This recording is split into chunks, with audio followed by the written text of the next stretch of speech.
Bismillahirrahmanirrahim. Alhamdulillahi Rabbil Alamin. Salatu wassalamu ala syarfil anbiya'i wal mursalin. Nabiyina Muhammadin wa ala alihi wa sahbihi ajma'in. Assalamualaikum warahmatullahi wabarakatuh. So inshallah sirah. So yung huli natin na talakay, nakabalik na nga si Propeta Muhammad sallallahu alaihi wasallam sa Makkah mula sa Taif. Sa ilalim ng proteksyon ni Mut'im bin Adi. So, pinotektahan siya ni Mut'im bin Adi. Kasi gusto naman talaga siya palayasin ng Quraysh. At yun nga, isa sa mga plano niya doon sa Taif bukod sa magda'wa ay ang makakita siya ng mga tao na magkukupkup sa kanya. At doon sa kanilang lugar ay may itatayo yung jamaa ng mga Muslim o bansa ng mga Muslim. Yung pagdating doon ni Propeta Muhammad sallallahu alaihi wasallam, di ba Shawwal siya doon sa Taif pagkatapos ng Ramadan? Kasi Ramadan namatay si Khadija. Maring si Abu Talib din ay Ramadan din namatay. So Shawwal punta siya ng Taif. Kasi ito Dhul Qa'dah na. Kumbaga itong panahon na ito Dhul Qa'dah. Ito na yung Ardul Islam alal kabaili wal afrad. Muling nagda'wa si Propeta Muhammad sallallahu alaihi wasallam sa iba't ibang mga tribo at iba't ibang mga individual. Si Propeta Muhammad sallallahu alaihi wasallam sa kanyang da'wa, pareho siyang nagdada'wa ng maramihan at saka pa isa-isa. So pwede. Meron kasi mga daya ngayon, mga ngaral, hindi sila magdadaawa ng pa isa-isa lang. Gusto nila yung big time. Isang barangay, isang batalyon. Pero yung mga pa isa-isa lang, ayaw nila yun.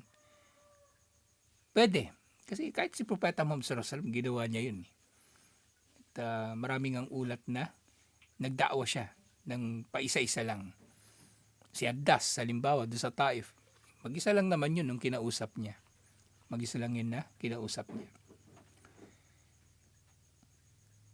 Sa pagkabalik nga niya, nang dumating yung Dhul Qa'dah. Fi Dhul Qa'dah, sanatu ashara minan nubuwah, fi awakhiri Yunyo, o awaili Yulius sana, situmia tisata ashar. Ada Rasulullah sallallahu alaihi wasallam ila Makkah. Sa Dhul Qa'dah nakabalik na siya. Dhul Qa'dah yung pagkatapos ng Shawwal. At ang Dhul Qa'dah, kabilang na rin sa mga banal na buwan. So maaring si Propeta Muhammad sallallahu alaihi wasallam, diba doon sa pagkakakulong nila doon sa Shi'bu Abu Talib, sa mga banal na buwan nakakalabas naman sila. So maaring sa mga banal na buwan, hindi rin siya masyadong hinihigpitan ng Quraysh. Dhul Qa'dah, Dhul Hijjah, Muharram at saka yung Rajab. So nakakapag siya, malaya siyang nakakakilos-kilos doon. At ito na rin yung panahon na nagsisimula nang dumating yung mga mag-hajj. Yung iba kasi maaga pa lang dumarating na. Lalo na yung manggagaling sa malayong lugar. O kaya yung pinunta nila doon sa Makkah, mga lakal na rin. So nandun na sila ng maaga. Kaya nga yung panahon na yon tinatawag nila Mausim. Yung Mausim, kumbaga season. Ibig sabihin, kinikilala nila na bukod sa Hajj, Mausim din ng pangangalakal at iba pang mga papakinabangan nila doon sa Makkah. Liyasta'nifa Ardul Islam alal kabaili wal afrad. So nagsimula muli siyang mangaral sa mga panahon na ito. So sa pagtataya ito ay June o kaya July ng 619. So binalikan niya na yung pangangaral sa mga tao. Waliktirabil Mausim, kanan naso atuna ila Makkata rijalan. Sa pagdating daw ng panahon ng Hajj, dumarating daw sa Makkah yung mga tao na mga naglalakbay. At ang marami sa kanila ay kumaga naglalakad. Aya ito sa Quran Rijalan wa ala kulli damiri ya'tina min kulli fajjin amik. Sila raw ay pumupunta ng Makkah ng naglalakad o kaya ay nakasakay at dumadaan sa iba't ibang mga lambak para makapunta ng Makkah. Kasi ganun talaga yung kalsada sa Makkah eh. Mga lambak na yung pagitan. Kaya nga kung, di ba doon sa bus, pagpapasok na ng Makkah, kaliwat kanan na yun, puro bundok na yun. Parang ganito. Yun yung mga dadaanan mo papasok ng Makkah. Karamihan nga ng kalsada doon, may kitid pa rin eh. Yung lang, yung salubungan lang. Mahirap mag-overtake. Kaya doon, mapansin mo doon yung yung, sabi sa akin yung isang brother na truck driver. Bantayan mo raw yung yung sasakyan sa harapan mo kasi magbibigay naman yun eh. Yun, pwede ka na mag-overtake. Ibig sabihin nakikita niya, wala kang masasalubong doon sa kabilang linya. Pero pag makita ka niya yung mag-overtake tapos may sasakyan kahit malayo pa, sesenyas yun ng yung pakaliwa. Ibig sabihin huwag ka mag-overtake, may sasakyan sa harapan. Kasi hindi nila masyado mapalapad yung kalsada pa doon kahit papera yung Saudi. Ewan ko lang ngayon kung lumapad na. So sinamantala niya yun. Liyushhidu manafi alahum. Liadai faridat al-hajj wa liyushhidu manafi alahum. So nagpupunta na sila doon para gawin ng hajj at saksihan ang mga bagay na kapakipakinabang sa kanila. Wa yadhkuru smallahi fi ayyami ma'lumat. Para alalahanin ang pangalan ni Allah, banggitin ang mga pangalan ni Allah sa mga tukoy na araw. Fantahaza Rasulullah sallallahu alaihi wasallam hadihil fursa. Sa sinamantala ni Propeta Muhammad sallallahu alaihi wasallam ang pagkakataon na ito. Kasi kung matitipon sila sa isang lugar lang, hindi na niya kailangan pa maglakbay katulad ng ginawa niya sa Taif. Pupuntahan niya na lang yun, kada tent nila. Kasi kada tribo, may kanya-kanya yung mga tent doon sila natitipon. Faatahum kabilatan. Pinuntahan ni Propeta Muhammad sallallahu alaihi wasallam isa-isa yung mga tribo sa kanilang mga lugar. Faarada alihimul Islam. At ipinakilala sa kanilang Islam. Wayuduuhum ilayhi at inanyayahan sila patungo rito. Kama kana yaduuhum mundu sanati rabi'a minan nubuwah. Katulad ng kung paano niyang inanyayahan yung mga tao mula doon sa una pang taon ng kanyang da'wa. Yung pang-apat na taon na ng kanyang pagkapropeta. Kasi doon sa unang 3 taon naman, sekreto yung da'wa, di ba? Sekreto yung da'wa.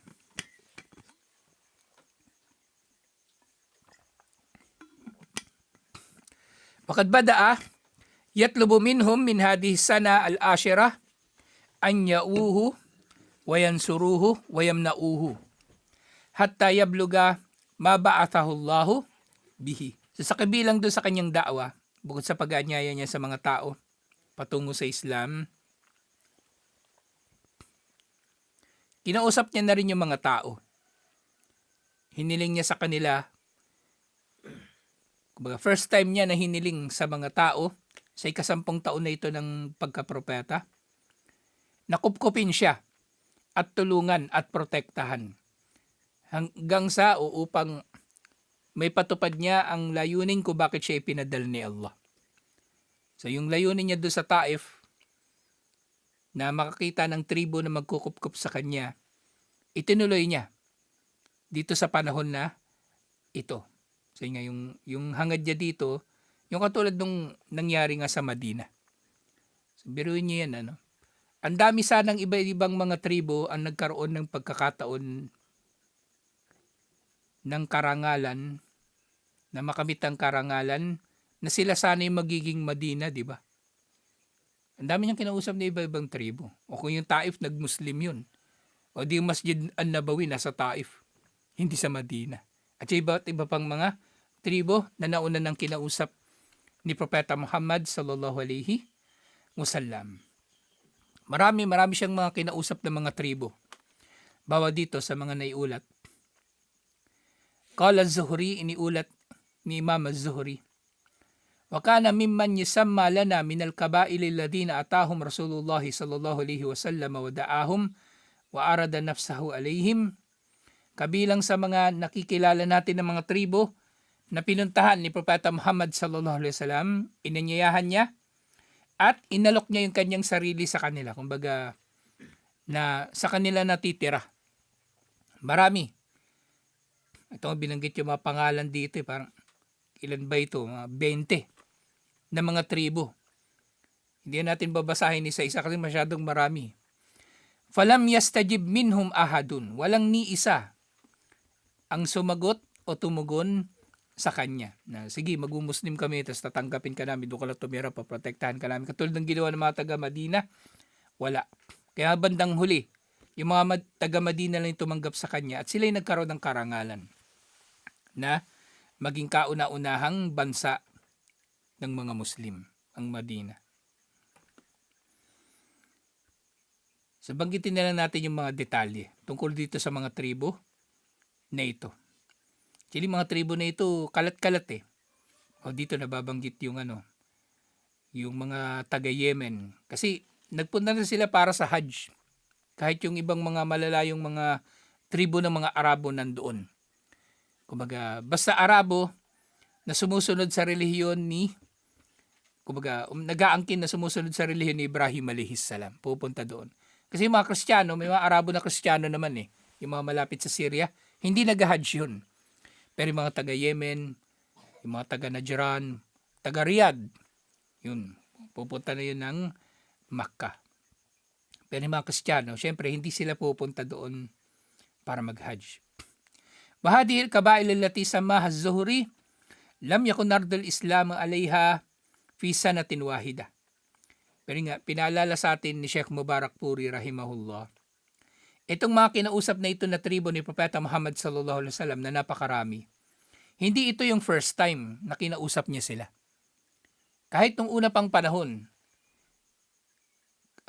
kinakausap na niya sila. Doon sa unang mga araw pa lang ng hayagan na da'wa. Wala fi mausimin wahid.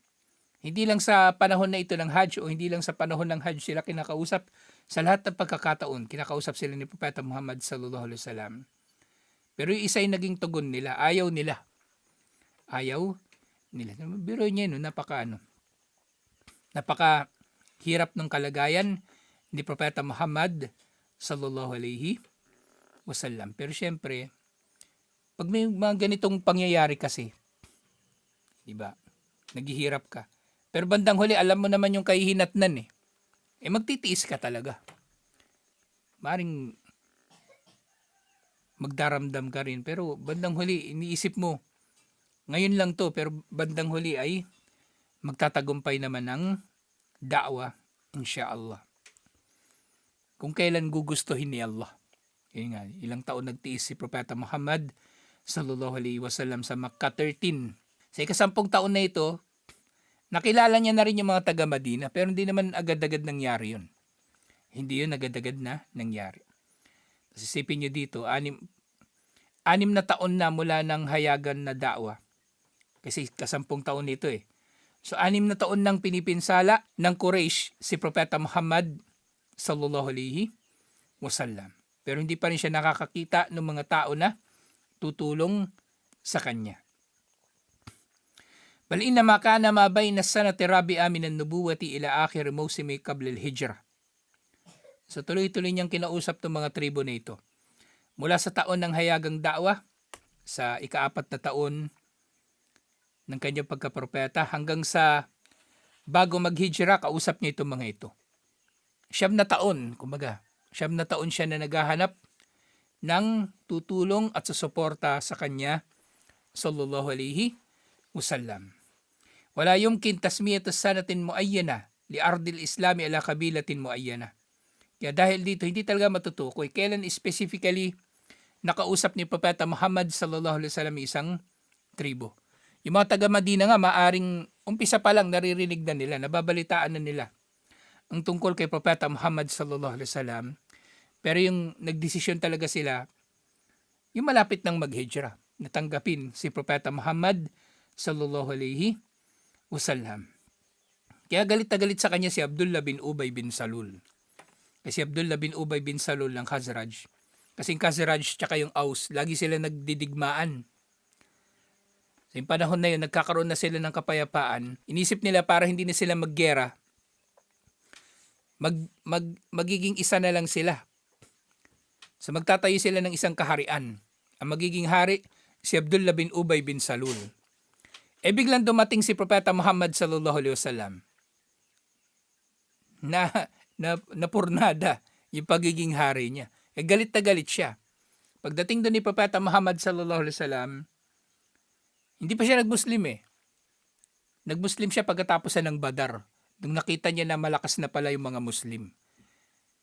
Nag-Muslim-Musliman yun si Abdullah bin Ubay bin Salul. At siya yung naging pinuno ng mga munafik doon sa Madina. Yung Badar, hindi pa siya Muslim nun eh. Tapos sa Uhud, nung nandun sila sa Uhud, umatras si Abdullah bin Ubay bin Salul. Natakot.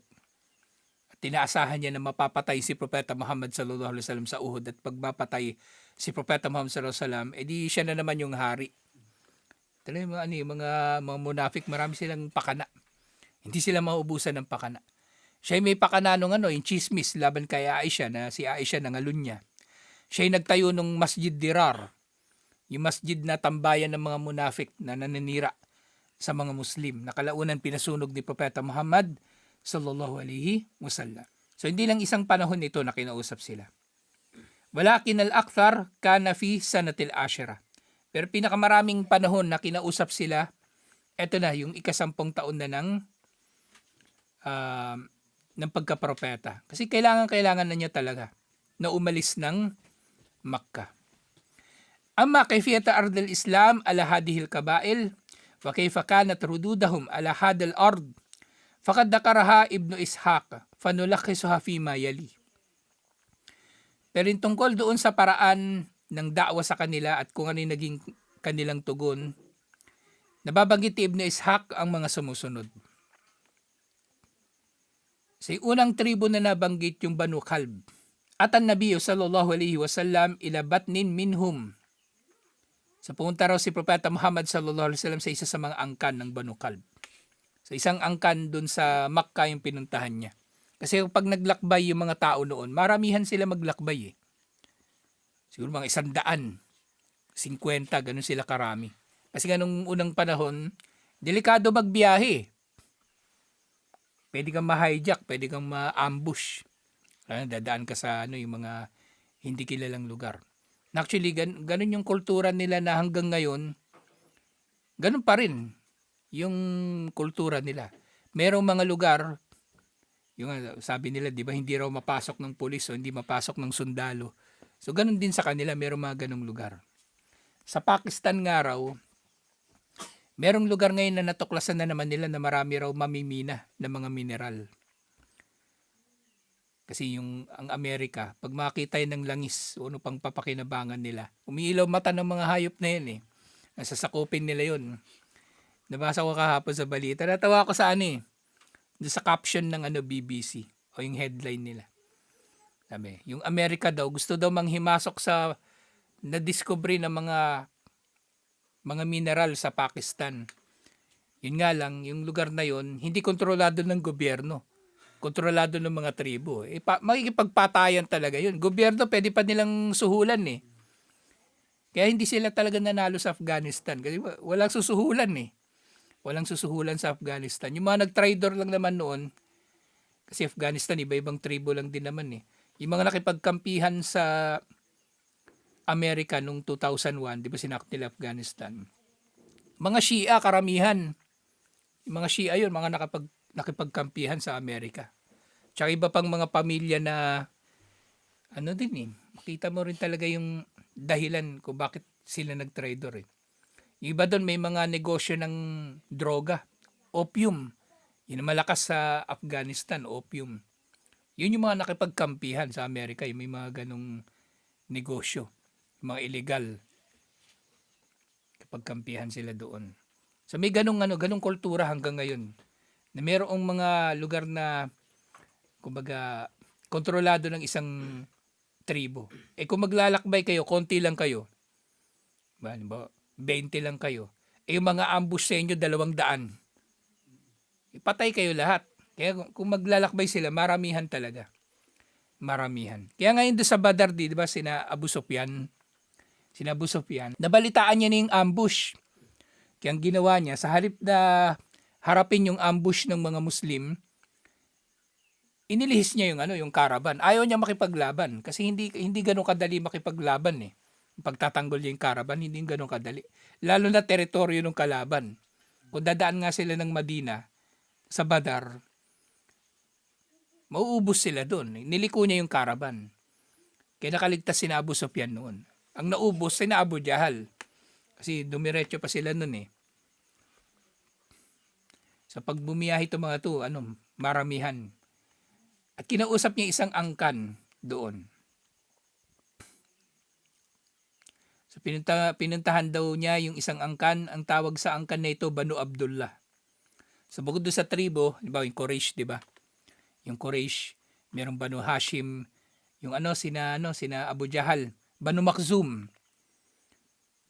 May iba-iba pang maangkan sa Quraysh. So meron isang angkan ng Banu Kalb na kinausap nila.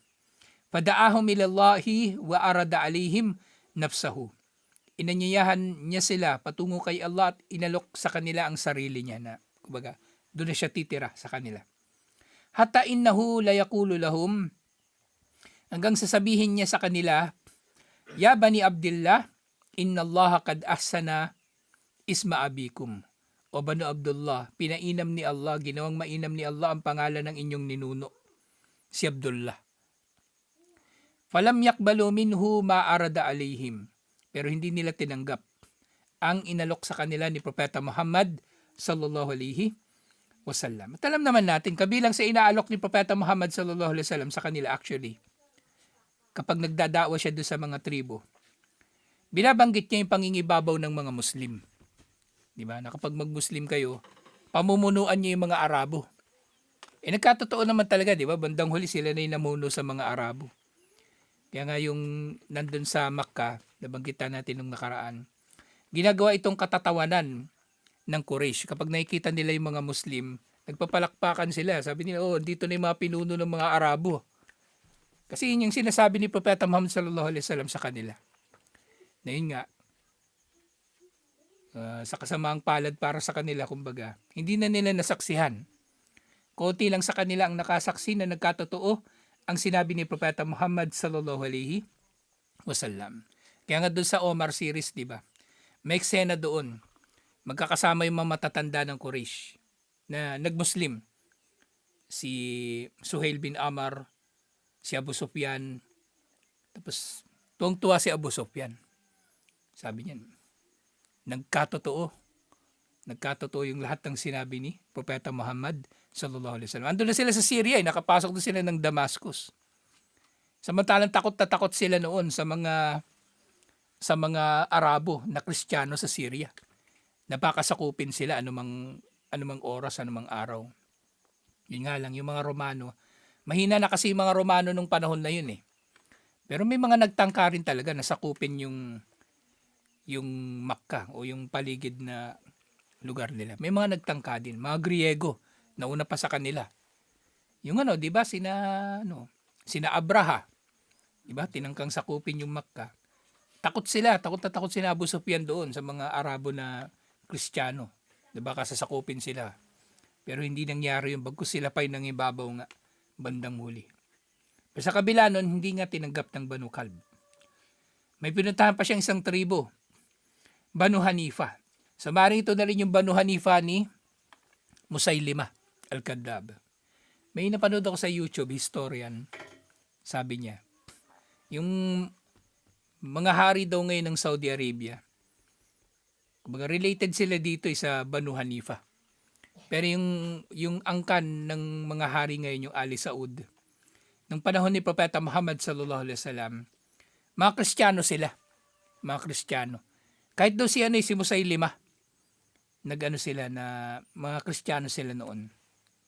Pero nga nagpanggap siya o nagpakilala na siya na propeta. Pero naunang nakapagsyahada pa si Musaylimah. Nag-Muslim talaga. Tapos bandang huli, naisip niya siguro, magpropeta na rin siya. Kasi mas malaki kita. Magpropeta. Kaya yun na yung ginawa niya. Si Banu Hanifa, atahum fi manazilihim fada'ahum ilallah. So pinuntahan daw sila doon sa kanilang mga tinutuluyan at inanyayahan sila patungo kay Allah. Warada alihim nafsahu, at inalok niya yung sarili niya sa kanila. Falam yakun ahadun minal arabi akbahu alayhi raddan minhum. Pero wala siyang natanggap na mas masahol pang sagot mula sa sino mang mga Arabo kaysa sa kanila. Kumbaga, pinakamatinding sinabi sa kanya ng sino mang Arabo na tumanggi sa kanyang da'wa, natanggap niya mula doon sa Banu Hanifa.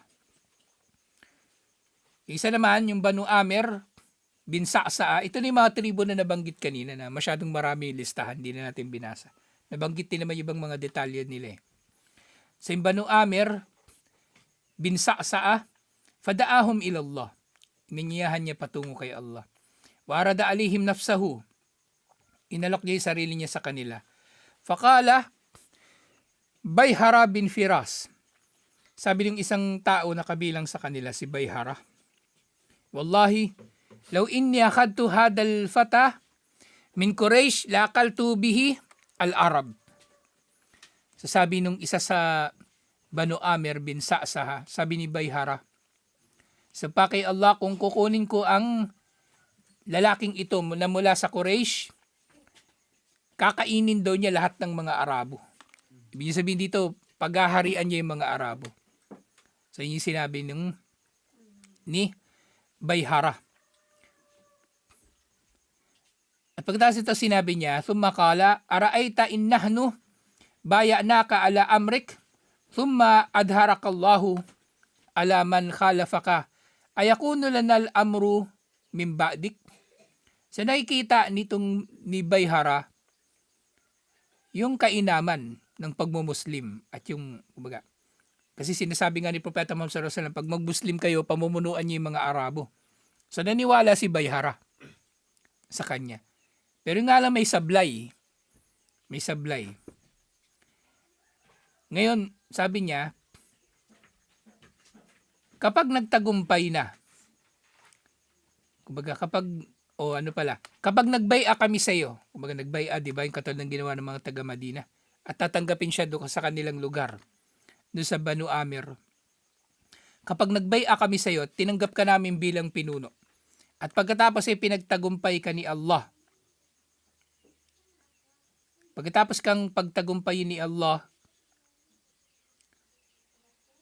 pag namatay ka, so sino ang mamumuno pagkatapos mo? So sabi nga nung kumbaga, may katwiran naman yung yung sinasabi niya.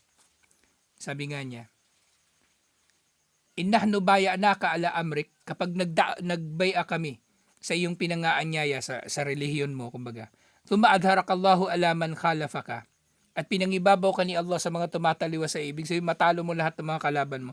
Ayakunu lanal amru min ba'dik, kami ba yung mga mamumuno pagkatapos mo? So gusto nila maging khalifa pagkatapos niya. Kaya nga sabi ni Propeta Muhammad sallallahu alaihi wasallam, al-amru ilallah yada'uhu haythu yasha. Ang lahat ng bagay nasa kamay ni Allah, nasa desisyon ni Allah. Inilalagay niya ang bagay na ito, lalong-lalo na yung khilafa, pamumuno sa mga Muslim, sa sino mang naisin niya. Sa sino mang naisin niya. So ganito yung kanyang sinabi. Pero alam naman natin sa iba pang mga hadith, nilinaw na ni Propeta Muhammad sallallahu alaihi wasallam na ang pamumuno sa relihiyon ay nasa Quraysh. Ang pwedeng magiging khalifa ay ang mga taga-Quraysh. Kaya nga yung iba pang mga naging pinuno ng mga Muslim, siguro alam na rin nila yung hadith na yon, kaya hindi rin na rin nila ginamit yung pangalang khalifa. Kahit si Salahuddin al-Ayyubi, hindi khalifa yung tinawag niya sa kanyang sarili. Sultan. Kumbaga, ang kahuli-huli ang mga tinawag na lang talaga na khalifa, o nagtawag sa kanilang mga sarili na khalifa. So, bukod doon sa Umawiya, na pumalit doon kina Ali, di ba yung mga anak ni Muawiya yun. Si Muawiya at yung mga anak niya, apo niya. Yun, khalifa pa rin tawag sa kanila. Tapos nag-aklas, yung mga apo ni Ibn Abbas, sila yung pumalit sa Umawiya. Ang tawag sa kanila Abbasiyya. Sila yung mga khalifa. Pero nang natalo sila ng mga Mongol, ng mga 1000s, na wala na yung mga khalifa na Quraysh, yung mga naging sultan na, mga Turkish, mga Kurdish, yun si Ottoman Empire, Turkish din. yung si Salahuddin al-Ayyubi Kurdish, hindi na nila masyadong ginamit yung pangalang khalifa. Sultan na yung tawag nila sa sarili nila. Pero syempre, yung mga historian, kapag nilista nila yung mga namuno sa mga Muslim, ang isinusulat nila khalifa. Sinusulat nila khalifa. Pero ang ano talaga, strictly ang pangalang khalifa para sa Quraysh. Kaya nga si 'di ba? Si Abu Bakr al-Baghdadi, yung ISIS, nagpapakilala siya na siya ay kabilang sa Quraysh para magkaroon siya ng legitimacy. At actually, itong bagay na ito, yung sinasabi ni Propeta Muhammad sallallahu alaihi wasallam, al-amru ilallah, ang tinutukoy niya rin dito yung pamumuno eh. Ito na yung tinutukoy na waliyul amr. Yung waliyul amr, na pangkalahatang pinuno ng mga Muslim, na iniutos ni Allah na sundin ng mga Muslim at bawal silang mag-aaklas laban sa kanya. Ito yun, yung waliyul amr, yung pangkalahatan na pinuno ng mga Muslim. Na meron siyang pangkalahatan din na desisyon sa mga Muslim. Naniningil siya ng buwis, nagbibigay ng ayuda, nagdedeklara ng jihad, diba? Sumusuporta sa da'wa. Yun ang waliyul amr na, kumbaga, mahigpit ang Islam pagdating sa kanilang mga karapatan. Yung khalifa, yung kanyang mga gobernador. Pero kung merong tao magtatayo ng organisasyon, tas aasta siyang parang khalifa, na bawal salingin, bawal taliwasin, o bawal na, kumbaga, makikipagtalo ka sa kanya, kagaguhan yun. Inimbento lang nila. Mali yung kanilang pagkakaunawa sa kung ano o sino yung ulul amri na tinutukoy ni Allah sa Quran na obligado nating sundin. Na obligado nating sundin. Actually, may ano pa nga yun, may hangganan ng pagsunod. Kung ang iniutos sa'yo ng ulul amr, pagsuway kay Allah, hindi wag mong sundin. Ngayon, kapag di ka sumunod, hindi ibig sabihin na nag-aaklas ka. Naging mas loyal ka lang kay Allah. Naging mas loyal ka kay Allah. Pero dito, kung makaangkin ng kala mo khalifa eh. Yung hindi raw pwedeng taliwasin. Sino ka? Gago ka ba? Ano ka, sinuswerte? Hindi ka pwedeng taliwasin. Tataliwasin namin si Allah para hindi ka namin taliwasin. Hindi ganun. Wala kang kahit anong posisyon eh. Hindi ka khalifa, hindi ka kahit ano. Hindi ka tinalaga ng khalifa bilang, kumbaga, pinuno namin dito para pagharian kami.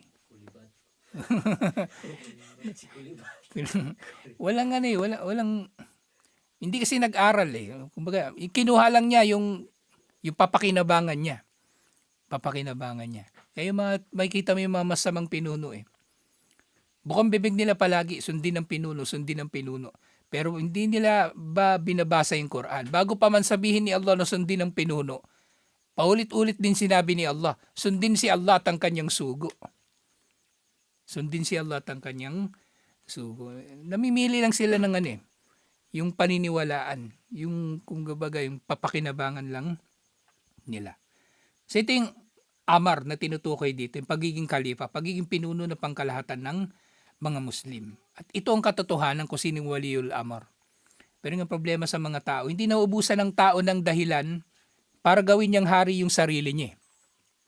Sukdulan na magtayo siya ng sarili niyang organisasyon. Tapos, yun, makikita niyo mga tao na yan. Kapag organisasyon ng iba, hindi yan makikipagtulungan. Gagawa lang yan ng sarili niyang organisasyon para siya yung mamumuno. At sa kanya, hihilingin sa mga tao ngayon na makipagtulungan sa kanya. Wala, gustong maghari. Malinaw yung kagustuhan nila na maghari. Hindi sila waliyul amr, hindi sila kabilang doon sa mga tao na, kumbaga, magiging mahigpit tayo sa kanilang mga karapatan. Yung talagang hindi pwedeng kumbaga, pagsasalitaan ng masama o hindi ibubuking. Hindi sila yon, hindi sila yun.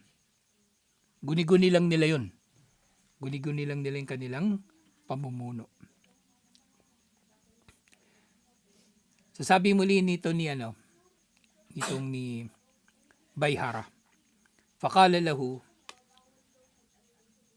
afatahdaf nuhurana lil Arabi dunak? Kung gayon, gusto mo ba na ilalabas namin yung mga leeg namin para sa mga Arabo pagkatapos mo?